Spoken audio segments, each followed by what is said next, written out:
Hello and welcome back to the Customer Success Festival. I hope you're enjoying today's presentations. Just a quick reminder that you can join fellow attendees in our Slack community. Just follow the link at the top of the event website. And now, on to our next speaker.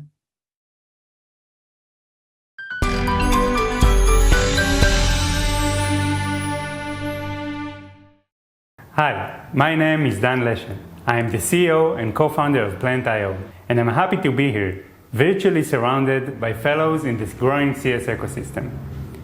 This conference and its variety of topics and events is a testament to the significant growth and scale of what it means to be a CSM. CS teams grew in their responsibility from being a SaaS business functionality responsible for retention and loss prevention to being CS 2.0, an engine of growth across a range of B2B sectors. CS teams now also drive upsell and cross-sell, onboarding efficiency, NPS scores, create expert advocates, and more. One CSM told us she feels like she is small-scale CEO over her accounts. Any issues that is on their mind is on her mind. It is valuable to raise the question, why? What are the reasons behind this rapid expansion? An answer can be found in the asset that CS teams had and maintained, a close, ongoing, long-lasting relationship with the accounts. The customers were happy to have a CS as a single point of contact they can trust. Someone with both technical know-how and good soft skills to communicate their issues to, how to best use the product, what are their future business goals, what are the pain points. This made CS teams very well positioned to deliver value to customers and become revenue generators. The organizational functionality simply flowed where the best relationship is. Developing relationships and trust is at the core of CS teams' activities. A stable relationship with the customer enables both early detection of issues and improve CS ability to handle them. Yet, as the scope of CS expanded, the metrics that accompany CS have stagnated. CS units don't have a metric that evaluates relationship quality. The legacy metric we rely on to judge where we stand with the customer is the health score, a mainly usage data-based metrics, clicks, logins, activity logs, designed to give a probability of an account either to churn or to renew their subscription. Even assuming health score gives a perfectly accurate prediction, it is misused as a relationship measure. Having a certain health score doesn't necessarily suggest something about the quality of the customer's interactions. You can have a customer with a high health score, but still be unable to capitalize on an expansion opportunity. Health score was never meant to indicate what we now expect it to indicate. As a side note, usage-based health score is underperforming even on its target objective, predicting churn. Its accuracy is low or too often rates inconclusively, not really invoking action, and relies on a lacking set of data. We'll come back to that point later. So, a conceptual change is necessary. We need a new metric, one that measures relationship quality. What should this metric actually indicate? It should give us a measure of how deeply we are rooted within their customer organization, to what extent they view us as trusted advisors, how eager they are to interact with us, the level to which we achieve stability with the customer.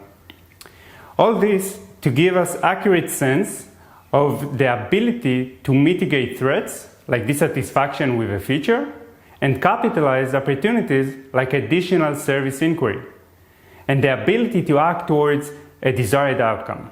So let's welcome in the not so creatively named relationship score. How can such metric be achieved? Or in other words, what makes a good relationship? Well, if you ask CSMs, how do they know how is their relationship with customer X, they will give you a straightforward answer. They talk to them through email exchange, calls, Zoom conversation, QBRs, and more. They independently analyze this qualitative information, the communication sentiment, the depth of product knowledge, availability, engagement level, motivation to expand. The sum of this conversation paints a picture of where they stand with the customer. This process highlights the gap between what CS knows makes a healthy relationship and what their existing tools look at to evaluate the same thing. The trouble is, this process doesn't scale very well. Conversational data is often very scattered, messy, and hard to quantify. The evaluation process, as a result, requires manual input, is time-consuming, and entails a frequent context switches between the multiple sources of data. But this communicational data can be quantified. First, the metadata of the engagement carries valuable insights. Data like the email response rates, no-shows to a meeting, a sudden increase in the volume of inbound communication, or number of contacts. This is the easier part. This data is already ripe for analysis, and probably already is by some of you. Luckily, when it comes to the content of the conversation, NLU, natural language understanding models, can come to the rescue and mine it for meaningful signals. Signals can be a negative sentiment expressed in an interaction, a reference or a lead given, or a friendly, casual conversation, a downgrade request, a billing issue, dissatisfaction with a feature, you name it. A question raised by the customer can be flagged as a how-to type query. If it is answered by the CS team with a not supported type answer, then the interaction is flagged with a feature request or missing functionality. This collected data can be intelligently aggregated to reflect the painted picture by the CSM, only more detailed, in higher resolution, and from a single source of truth. Such a metric can have significant benefit to the customer success team. It will allow tracking the trend line of the relationship quality over time with a specific customer or across the account portfolio. It will tell which activities actually move the needle, which CS efforts has impact on the relationship, and attach a dollar sign to it. If an invite to a webinar was pinpointed well and was well received, or was marketed too aggressively and had a counterproductive effect. That way, it can also be used as a measurement of individual CS team members' performance. Track a member's effect on the relationship score of his accounts, his common actions that ignite negative signals, or areas in which the product's expertise is lacking. The relationship score can even be broken down into a score given to each point of contact within the account, resulting in a relationship mapping of the organization. Through the mapping, multiple champions of the product can be found, on all levels, both technicals and executives, acting as advocates of the service. As teams know, it's too risky to put all their eggs in one basket, so it's crucial not to be dependent on too few champions. The relationship score will finally delegate the health score back to its original role, giving an actionable prediction indicating a specific business outcome, in this case, retention. But as the functions of CS grow, so did their KPIs. There are now more desired business outcomes. Each should have its own predictive measurement, not just retention, like a feature upsell indicator that highlights the probability of a need for additional services and the level of the customer intent and the openness to them. The communicational signals gathered will give insight and should be relied on in all these indicators. Not surprisingly, even in case of a churn risk. Some churn flags can be exclusively found in the textual data. For example, here is a possible and frequent crisis scenario. A heavy user is indicating they are about to change position, or they are even planning to leave the company. Set off all the alarms, right? This kind of information can only be reflected in the communications with the CS team. The end result is a proactive call to action board that spans the whole scope of the CS work. This board can quickly bubble up recurring issues across customers, common requests to go on the product board, or obstacles in the way of a smooth onboarding process. An important advantage of this new consolidated dataset is that it can reveal meaningful patterns that might have previously gone unnoticed. A real-life example is a case of a company that lost accounts which they felt were in great condition for no apparent reason. After having done a hard run through the data, they found the commonality. All the accounts were under a dominant parent company. The parent company's plan and sentiment towards the service were transparent to them. And when the parent company dropped the decision to cancel the service, it was truly unexpected. If they could find this pattern and learn to find the indicating signals of such a parent company, they might have played it differently. I believe that relationship score based on communicational data is the gateway to a focused, data-driven future for customer success, where the voice of the customer is echoing loud and clear throughout the organization. An amazing advocate of the relationship-centered approach is Ziv Peled, Chief Customer Officer at AppsFlyer. I had the pleasure of sitting down with Ziv, where he articulated his worldview. Here is a glimpse of that conversation.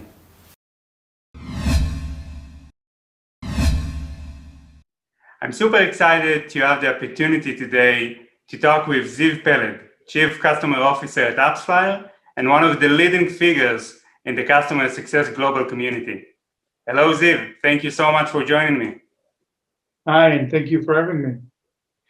Ziv has been a mentor and an inspiring figure for me, and I'm so glad you are sharing your insights with us today.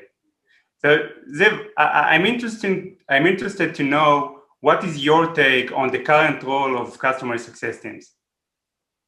Yeah, it's a great point. I think that there's an evolution since I've been in customer success 8 years ago. There's an evolution from customer success to just be there for the team, and maybe some are support engineers, some are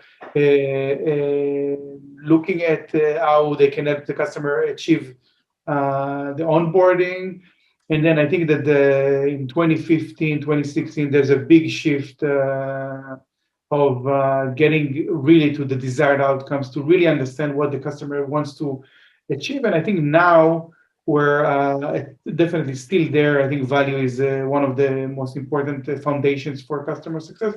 But we see in the last 2 or 3 years also the addition of how to build those significant relationships with the customers. And I think that it differs between different companies, but I think in B2B SaaS and in focusing enterprise, you need to develop these 4 or 5 significant relationships. And as time goes and you achieve the milestones that the customer wanted to achieve, then you go and deepen those relationships. I see. So you say that relationship is at the core of CS departments, right? So how do you build long-lasting relationships with your customers that have true impact on the business? It's not just being friend of your customers, right? Absolutely. Yeah, I think it. I have in my latest presentation, I have a very simple triangle that shows that the beginning of everything, when you sell to a customer in B2B SaaS, it's mostly trust. Later on, when you start to work with that customer, in some companies with POC, with some not without the POC, but when you get to the onboarding, then there's a lot of trust and the beginning of value. And then again, if the product is good and if the onboarding is good, then you get to the main value very fast. I always look at the first 3 months. And then you go and you invest in the relationship because it will enable you in the future to then understand, I just signed the customer and they just onboarded, but 6 months in, 9 months in, 12 months in, maybe they have a new challenge, maybe they have a new goal. And I think that the best and important thing for startups, for software as a service, is that what's the next thing for your customers? What's the next? And if you build the right trust and relationship there with the value that you already push, I think that the next thing is for them to open with you and to show you more opportunities of where you can develop. So would you say that building and nurturing sustainable relationships with our customers with give us the opportunity, the ability to act on opportunities, on potential opportunities and risk with our customers? Absolutely. I think that when you have a good relationship with the customer, they are more open to you in all of the dimensions you mentioned and more. So when there's risk in the account, they will pull you in faster. Sometimes when you think about in B2B SaaS, the risk is not always with the people that you are interacting with. Sometimes it's a developer that works for the one of the engineering teams that works for the marketer, and you don't even know them.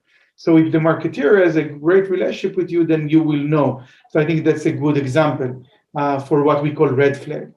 I think that when there's an opportunity for upsell or expansion, then we have the opportunity. And then when we have a good relationship, we understand if we should work with them on the budget before the end of Q4, or if Q1 is actually a better option. I think in the end, relationship is an opportunity for anything. I'll give you another example that I speak a lot about, is that if you have a good relationship with one of your significant relationships in one of the customers, they will open to you and they will tell you when they leave, 2 months, 3 months before they leave, and they maybe even orchestrate the new significant relationship. And I think that's super important. And another opportunity here is also to understand where they go. Right. And I have one of my customers now just went from one company to another company, and it didn't help us a lot to grow. We were 20% in of the second company. Now he's going to the third company. We're 0% in that company, and in the end, that journey enables us a lot of business potential. Now we understand the importance of building meaningful relationships with our customers. Can you share a little bit more about how you measure it, or what kind of metrics and tools would help you build relationships at scale?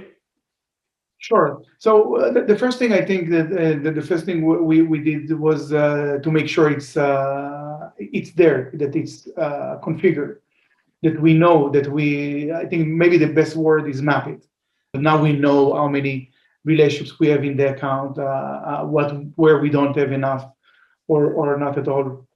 And then now what we try to measure is trying to measure what is the strength of the relationship, what is the type of the relationship. So on the other side, we have valuable users, we have champions, we have the decision makers, and we have the executives. We also want to look at another dimension is if there are supporters or advocates of Appsfire. And then we want to really understand what is the level of engagement we have with them. So we try to measure in 2 dimensions. We do it manually today, which is it's good, but it's not great.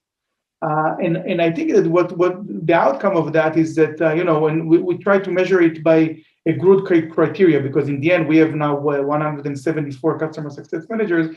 I want all regions, all CSMs to pretty much have the same criteria. So when I say that I have a 5 out of 5 strength relationship with someone, it means that they will answer an email or a message I'm sending them today within the current day. If it's 4 out of 5, it will be by tomorrow. Another dimension that I cannot say that it's super successful for now, but I'm sure that we want to double down on is the personal dimension. I want to understand how, at least to begin with, how well do I know that person on the other side? Are they married? Where do they live? Where are they originally from? How many kids they have? What's their birthday? Yeah. And in the end, to summarize both of those dimensions, in the end, I want to understand the motivational aspect of that person.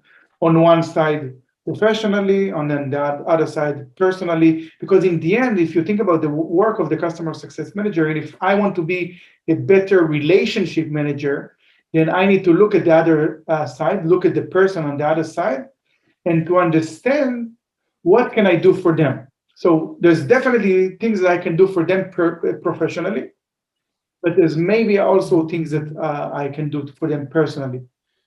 feel good, help them reflect on their career, help them in thinking about what's the next step in their career. I'm now working with 20 companies, probably with 80 significant relationships, all marketeers. So I see many marketeers in their careers. Probably I have some experience of what I can then suggest and recommend to that person. Let's change the subject a little bit. So we talk about the importance of relationship and how do we measure it. Where do we stand with health scoring? What's the role of health scoring in a world where you expect your customer success managers to build relationships with the customers? Yeah, so I'm not a big believer in health scoring. I think that again, if your product is not very simple, then it will be hard to find the equation for health scoring, and then you need to really understand if you build something that is built on the manual things or something that can be subject to lots of changes. I think that everyone working on health scoring at the very difficult month in March 2020, where their entire user base went model collapsed. Yeah, and this is also why I don't like these models, because even before COVID-19, red accounts that doesn't churn ever, and green accounts that churn, and you couldn't expect that. So I think that what I'm going to build probably this year, on top of all the things that we already have, is that kind of a score or a measure for the CSM themselves, for the CSMs themselves, to understand from all the things that are in their control, how much they already done. So if you look at, I have 20 accounts and I'm now focusing on one account, and I want to know if I did 80% of what is in my control or 40%. And then if I did 40%, what is the 60% that I can still do? Maybe I didn't do a QBR this quarter. So that's in the 40%. This is absolutely in the 60% that I can do. Yeah. Then I should do it. Because in the QBR, I learn more about the customer, and I get to deepen the relationship and maybe build new relationships. So it's all in my control. And usually in health scoring, people are looking at trends of traffic, trends of behavior, and it's not in your control. Ziv Peled, thank you very much for joining us today, Chief Customer Officer at AppsFlyer. I'm really glad that you made us and shared your insights, precious insights with us.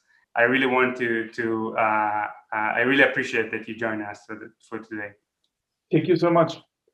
Thank you very much. Many thanks to Ziv for that insightful conversation. I would be happy to take any question if there are any. And if not, hope to see you in the next conference, where we might be able to enjoy the Tel Aviv sun. Feel free to contact me on any topic. I'm excited for what comes next to this community. Thanks for listening.